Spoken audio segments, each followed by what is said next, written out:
is Miss Artie Grassman from, let's see if I get this right, Deaf and Hard of Hearing Interpreter, Referral, and Advocacy. That's it. Wow. I know we couldn't think of a longer name, so we, I know. that's what I always tell everybody, we couldn't think of a longer name, so we came up with that one. Okay.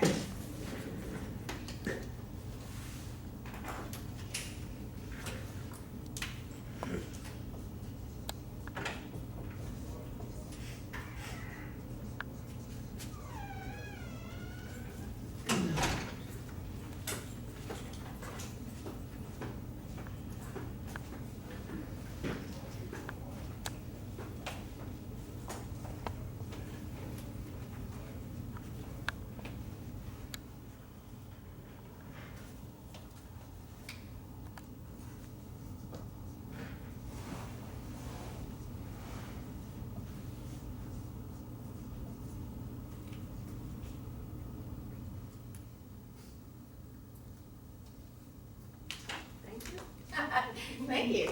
So that's how you begin your classes when you're beginning to learn sign language. You teach it without voice because that's how you learn the language. You can't learn the language if I'm speaking to you in your native language. ASL is its own language, has its own grammar, syntax, the whole 9 yards. And so sometimes when you see a student that you may have write something like, of course they won't write it like this maybe exactly, but this is the structure of ASL, like they might say, my house big, right? Because you don't need is in sign language. And so a lot of these you have or don't have, and always the topic is first and the description is next. Instead of I have a big house, I have house big. So sometimes when you're looking at writing from a student, you may think, oh, they don't have very good skills. But it's no different than if someone comes here and learns Spanish as a second language and they write that way. It doesn't always come across good. So that's one thing I really want you to remember if you have a student or you meet a deaf person and you write that, people think, oh, they're not very smart. But that has nothing to do with their intelligence. It's just that ASL is their first language and it's totally different. So deafness is probably the most, it's the invisible handicap. You can't look at me and tell if I'm deaf or not when I'm walking down the street. So you've probably seen in the news a lot of things about, maybe a deaf person, like in Bowling Green, a deaf person got shot or killed by a police officer because the police officer, he wouldn't stop. The deaf person wouldn't stop, but he didn't hear, he didn't know. So there's a lot of training that goes on with law enforcement and others about, how to avoid those kind of situations. So today I'm going to try to just touch on some surface things because I could talk all afternoon, but so I'm just going to try to touch on some things that I think might be pertinent to you.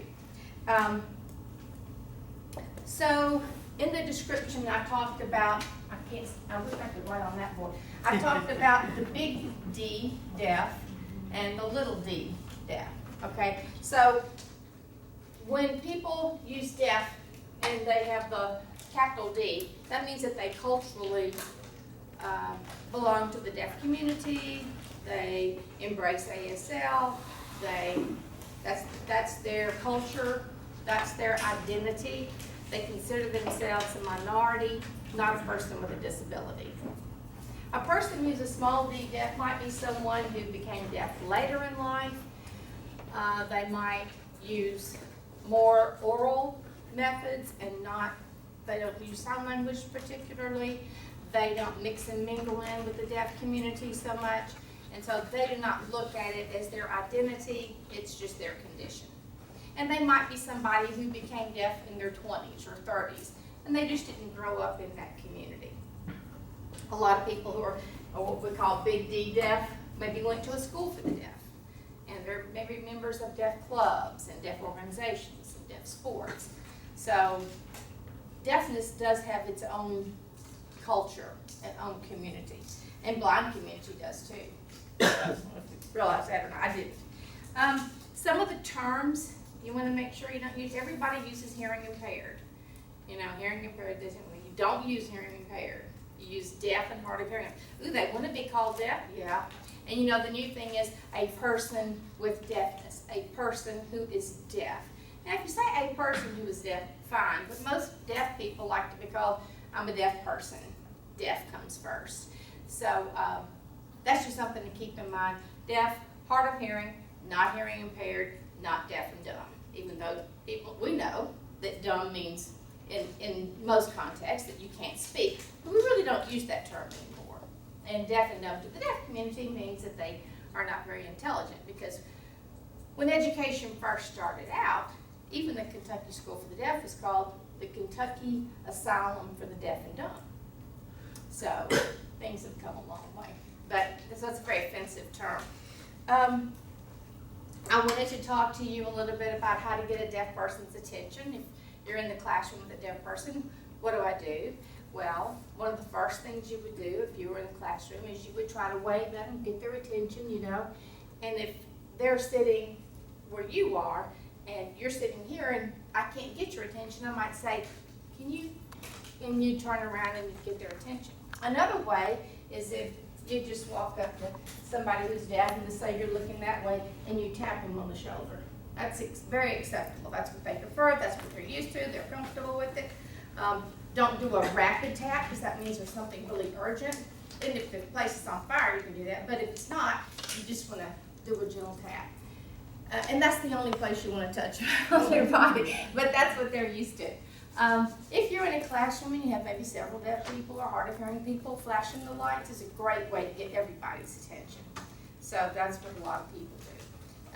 If you're at home and you have deaf family members, you might, if you have a wooden floor, you might stomp the floor because they're way over there, right? So just, if they can feel that vibration. Or if you're sitting in a conference and you're there and they're down there and it's all one table, you might, and they'll feel it. Now, they wouldn't feel it on this table, but on many tables they would. If you're sitting in a restaurant, sometimes you might do that. Well, but you don't think about it, you know, because you're so used to doing it. So that's how you would get a deaf person's attention. Let's see, I have so much I could cover. Let's talk about some of the things you might do that would be offensive, so you can avoid those things.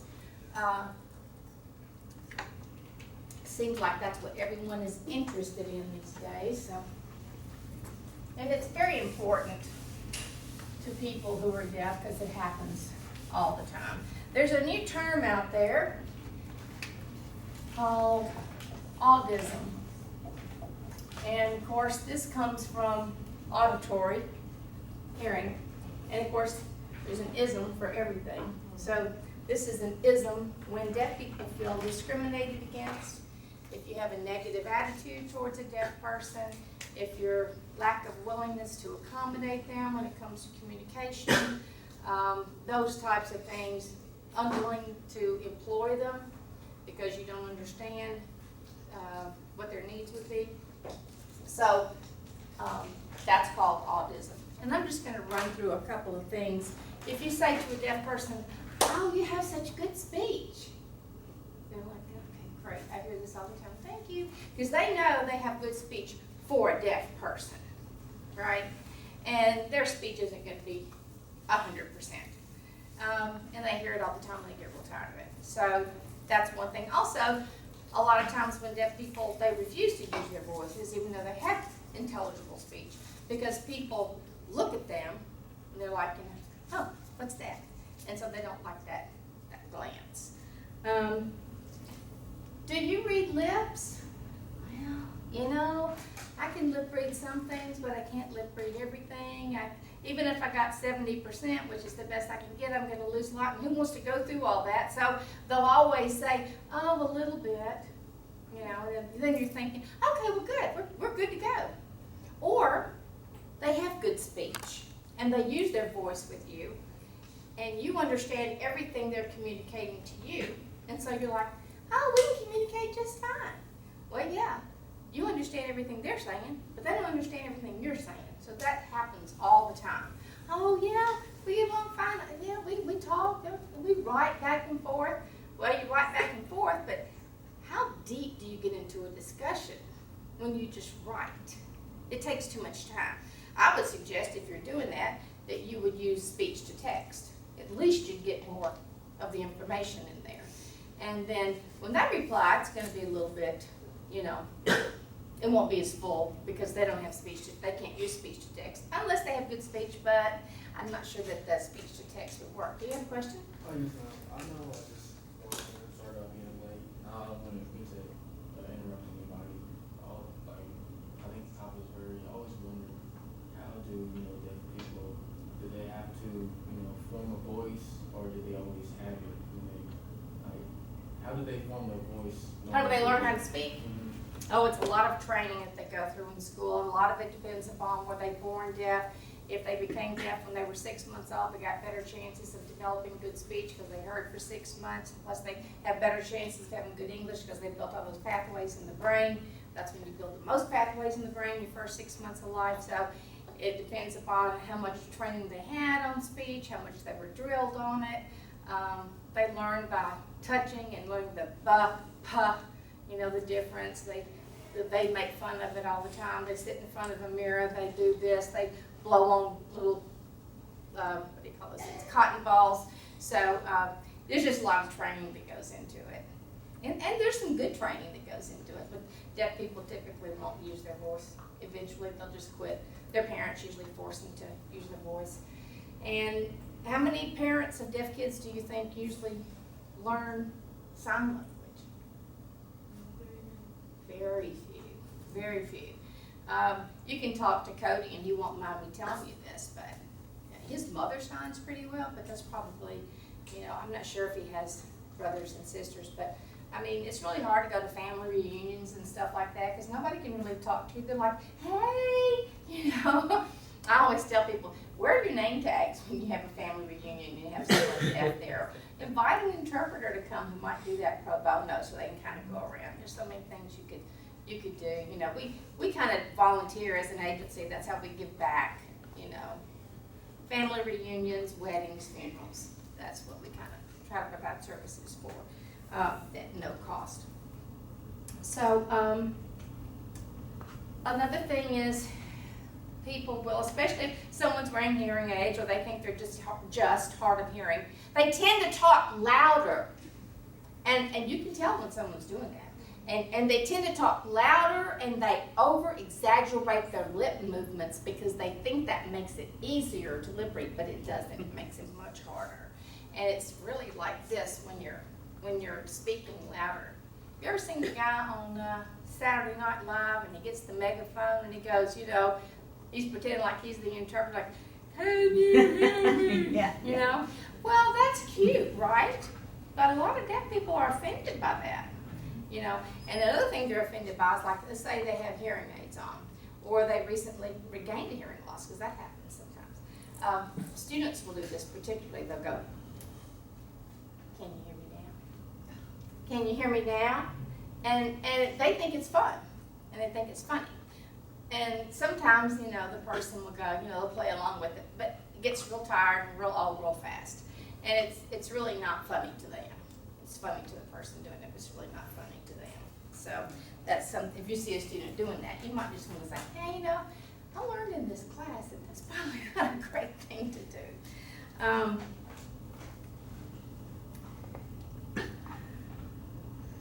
So people who do wear hearing aids and cochlear implants, you've all heard of cochlear implants. It was a huge thing in the deaf community when it first came out.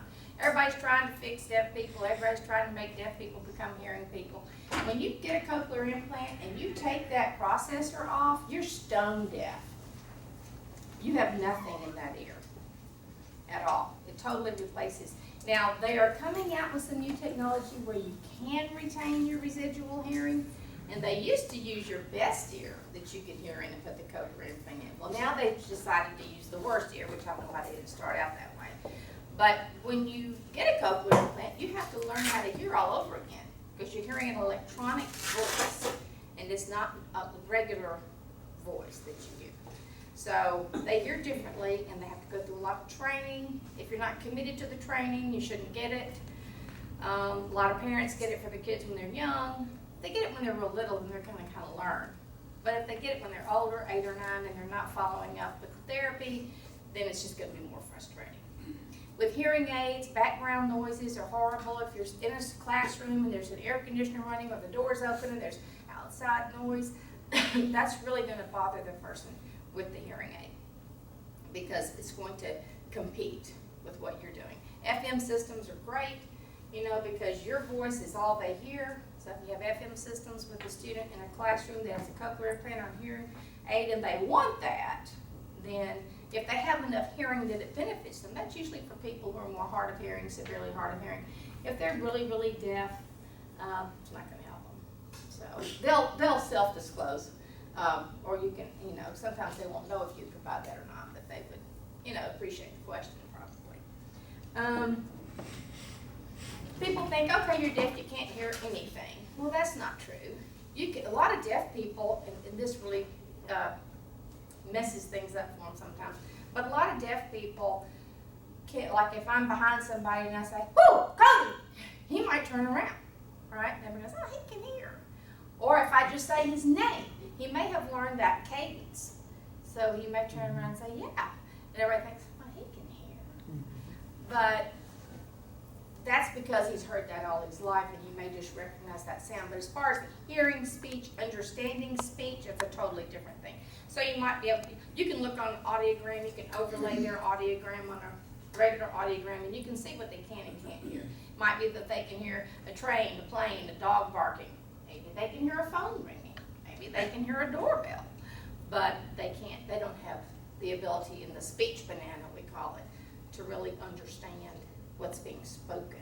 So people think, oh, they can understand me, or, they're not really deaf. But they're really deaf, Just like blind people can see shades and shadows and different shades of dark and light. So it doesn't mean there are people who are what we call deaf, not deaf, because they're stone deaf, They're at 120 decibels. They can't even hear a train if they're standing next to it. But most deaf people do have some residual hearing. And hopefully they build upon that. But not always. The biggest barrier for deaf people is language and communication. It's really not their deafness. It's that they have ASL, they live in a society that uses English, and communicating with people who hear, which is everybody they're around just about, there's always a barrier there. So their disability is not one of deafness, it's really one of language and communication. So keep that in mind. A lot of people will ask deaf people, "Do you read Braille?" I know that's a ridiculous question to ask, but you wouldn't believe. They'll bring them a Braille menu in a restaurant. Yeah, and they're like, "I'm deaf, I'm not blind." And they're like, "Oh, yeah, right." But, and they have good intentions. They're just trying to accommodate that.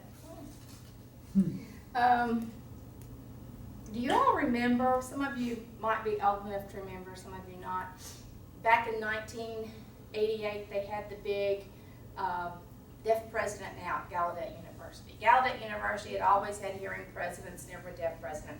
And finally, they hired another hearing president, even though they had 2 deaf candidates who were highly qualified, and there was this huge protest from the students to shut down the campus. Well, eventually she stepped out of the way and said, "This is your day in the sun," and they got I. King Jordan.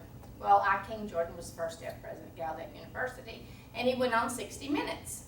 And anybody remember what the reporter asked him? The reporter was talking to him and said, "If you could take a pill and become hearing, would you do it?" And he said, "Well, would you ask a black person if I gave you a pill and you could become white? Would you take it?" He said, "This is who I am. I wouldn't change it. This is my identity. I don't feel handicapped. I don't feel less than." So it was that was his response on 60 Minutes. He said, "I can do anything except hear." And that had a huge impact in a lot of people. That phrase, "I can do anything but hear," is stuck. And you'll hear it, you'll see it in print a lot. So things you want to remember to do, you want to remember to take time to communicate. Some people, it's just too frustrating, it's too much trouble, they kind of give up and they kind of move on, and they don't. You can be sitting around the dinner table with their families, and they'll be talking and they'll be laughing, or they'll be looking serious, and the deaf person will say, "What are they talking about?" "Oh, I'll tell you later." or you pick and choose what you think's important, you know, to tell them. And they get this little short synopsis when there was a whole lot more to it. Assume that deaf people can do anything. A lot of people assume that there's so many things they can't do. Do you drive? You know, you can believe how many people ask that. You know, I wish I'd brought this cute little thing. This woman, she's filing her fingernails, and she said something about, oh, that guy shouldn't have asked me if deaf people can drive. And I don't know what she had done, but something that is just to make the point. You know, deaf people can do anything except hear. You know, how do you do this? How do you do that? You know, a lot of times I go with people on job training, and they're like, how are you going to know if such and such? You know, if you ask them, they will tell you. In a factory environment, they're like, well, you can't work on that because, you know, you have to be able to talk to that guy if there's a problem. You've got to be able to yell at him. Well, they're all wearing what? Earplugs to protect their hearing. And so how are they going to hear you? But this deaf person is probably much more visually in tune and can probably see something very quickly and probably hitting that red button and stopping that before anybody else has even thought about it. So there's a lot of ways that you can accommodate deaf people on the job. If you just ask them, how can you do that? How would you do that? One of the handouts I have here is 2 views on deafness, and this was written in '88. And it talks about telecommunication devices for the deaf, and you probably remember that as TTYs, TDDs, and people would use that and type to each other, which really wasn't very good because their English wasn't very good, right? And so, and if you didn't, you'd have to advertise the TDD number. Most people kept it in a drawer and they didn't know how to use it, and half the time nobody could talk to them. So now, with the passage of the ADA, they have Title IV, which is the telecommunications part of it. And so now deaf people have video phones at home.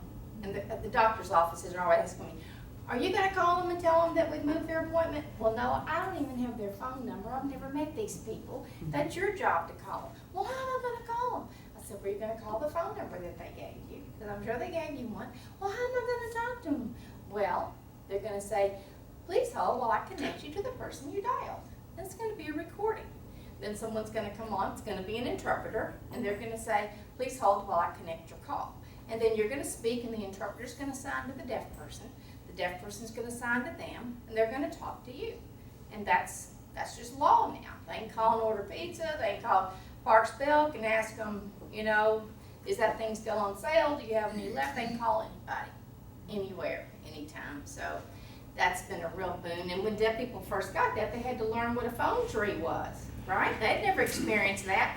And the interpreter would be interpreting it, and they'd be like, huh? Press 1 for what? You know, they had no idea. Press 2 if you want this. So now what do they all say? Representative. They don't want you to go through that whole litany. Also that deafness is not a tragedy, it's not an illness, it's not a disease.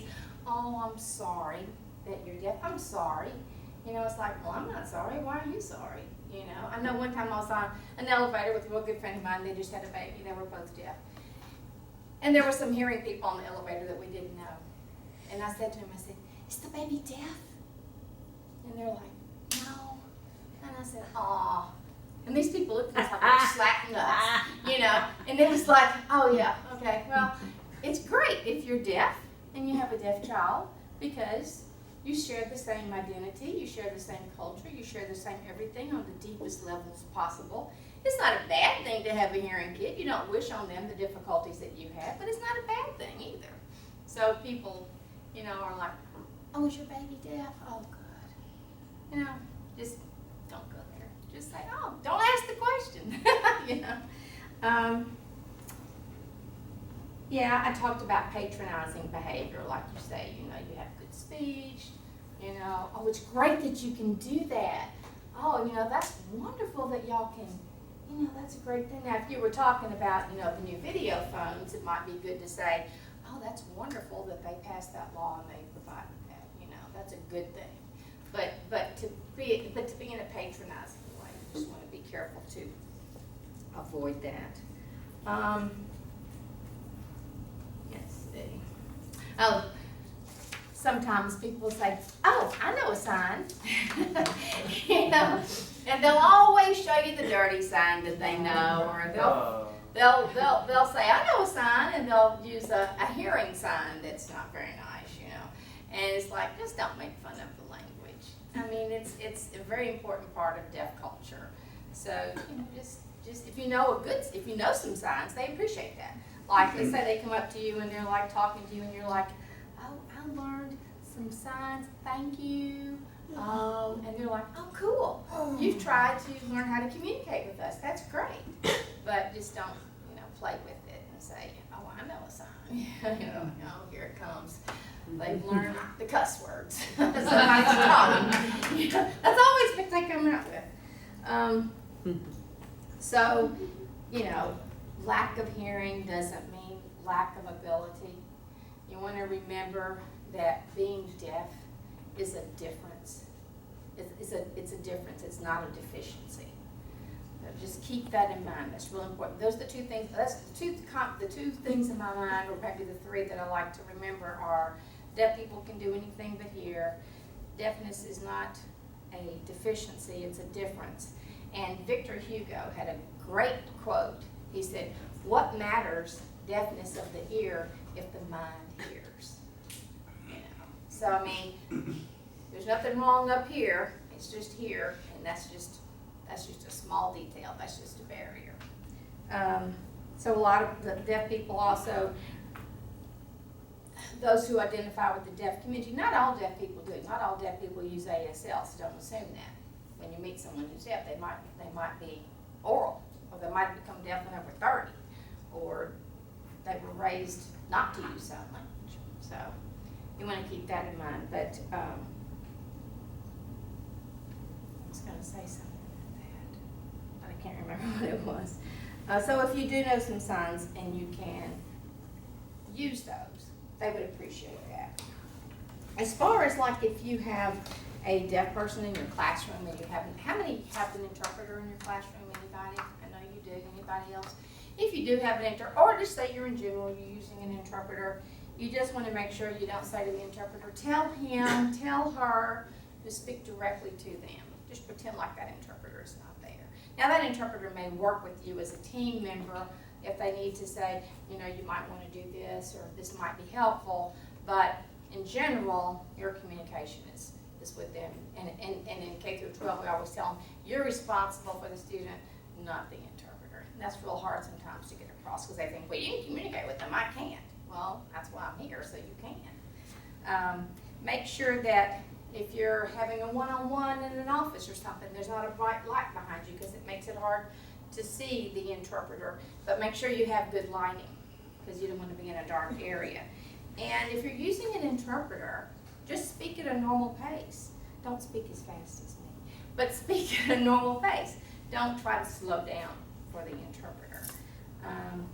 The interpreter will come in and they will find their place to stand. So I know one time we had an interpreter at a college level. I mean, and the instructor did not like the interpreter in the classroom. And we run into this sometimes.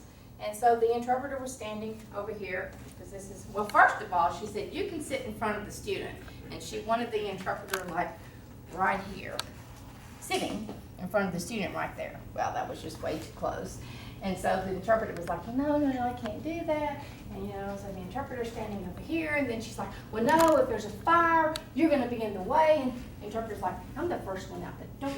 You know, so I had to call the person who was in the disabilities office, access office, they call it so many things these days, and explain all that, and I had to go and talk with the instructor. So don't be put off, or try not to be put off when they want to stand where the deaf person can see you and them. They want to see your facial expression, your affect. They want to see what you're talking about on the board, so the interpreter may be here while you're on that side doing this, they may be on this side doing this. Advanced materials for interpreters are fantastic. They study, they prepare before they get there. It's new terminology, and so they work on that. I think I have covered just about everything in my notes. Are there any questions that you? Yes, ma'am. I want to ask you a quick question about the legal system. Okay. If a deaf person goes through the legal system, are they required to provide an The interpreter? courts, yes, the administrative office of the courts has someone who's specifically designated to do that. I get things every day about courts all over the state of Kentucky. Are you available? Are you available? So yes, they are. That's a good question. And you have to go past some rigorous testing to be one of those interpreters. Yes, you had a question? How does a deaf couple train their non-deaf child to? Oh, great question. Everybody asked that. You have no idea how many hearing children have been taken away from their deaf parents because they said they couldn't raise a child. How would they learn how to speak? How would they learn, Well, I mean, it's not like they're not around hearing people. They're around the grandparents. They're around kids at school. Now, sometimes they take speech because once they get to school, they've kind of mimicked maybe their parents' speech. But it's really not a big deal.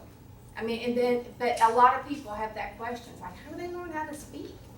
Well, they actually become bilingual. They learn sign language and they learn how to speak because they're out they're watching television, they're listening to the radio, they're on their phone, they're on their mama's phone, I should say, or their daddy's phone. But yeah, good question. I came in a bit late, so I don't know if you answered this, but how would you go about learning ASL? No one did ask that question. There's a great website called lifeprint.com that I recommend because there are not a lot of classes in this area.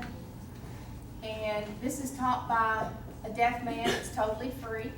And it's a great program. So if you really are interested in learning the best way to learn anything is being around deaf people. So even though you do this, find a deaf person and say, hey, are there any events going on where I can go and go with them, and they'll introduce you and bring you right in. We have deaf events all the time, silent dinners, where people come and just practice sign language with one another. So LivePrint? Lifeprint.com. So, in picking up lip reading, is that a training? Do you receive training, or is that just something that people pick up? Yeah, or? everybody thinks, if you're deaf, you're a big lip reader, but that's not true. There actually was a woman named Sue White, I think she worked for the FBI. She was an excellent lip reader. She was deaf, and they used her. I bet. Yeah, she was fantastic. But yeah, it's not necessarily a skill everyone has. There are ways to improve your lip reading skills, but deaf people aren't real too interested in that. But if they grow up oral, they might be. Because you can think about it, we do some oral interpreting for deaf people who are oral, and they still want oral interpreting, not sign language. And so, you have to choose words that, can be seen on the mouth, because the G, the G, you can't see it, the H, you can see the P and the P, but they look alike. And so, being an oral interpreter is not just repeating the word that somebody's saying, And it's hard to lip read people who might have mustache, beard, who might not have much facial expression, who may have thin lips. If you don't have thin lips and you're wearing lipstick and you don't have, a lot of other distractions, then it's easier. But if somebody has an accent, and you're not used to that, there's so many variables when you're trying to lip read a person, that it's not easy. I was at a musical a couple of years ago today that there was an ASL interpreter. In that context where there's like dialogue and the lyrics, would they be signing every word, or was it that kind of shortened, like you were talking about before, where It was a concert. it was a musical? It was a musical, yeah. It's never every word. There are some deaf people who use the signed English system, not American Sign Language, but it just wouldn't be very enjoyable if you did it word for word. Okay. And boy, you can see them at some concerts. People are like mesmerized with the That's interpreter. I've seen the musical before, so I was watching. It looks so much better than what you're hearing, and it's so expressive. Yeah. So yeah, it would be hard to do that if you did it word for word. Okay. So kind of like a version. Yeah, like a lot of times you hear like idioms and common sayings that we hear all the time that you would expect a deaf person to hear. I know deaf people with PhDs that have never heard certain idioms. I'm like, really? That's right, because it's based on hearing and you haven't heard it used it over and over and over again. But once they do learn one, they'll use it every now and then, just to be cute. But are there any other questions you all may have? Yes? Can you the same for a Spanish and English language? No, they're very different. Sign language is not universal, so there is Spanish sign language, there's all, even different countries that use Spanish will have different, even in this country, there'll be different dialects in the country based on the region where they're from. You can sometimes tell where a deaf person's from by the way they sign, so, just like we can tell if you're from the South. So I know you all have to go. You've been wonderful. I have some handouts out here. Is this how a deaf person feels? Is wonderful. I really want you to read this if you don't read anything. Thank you.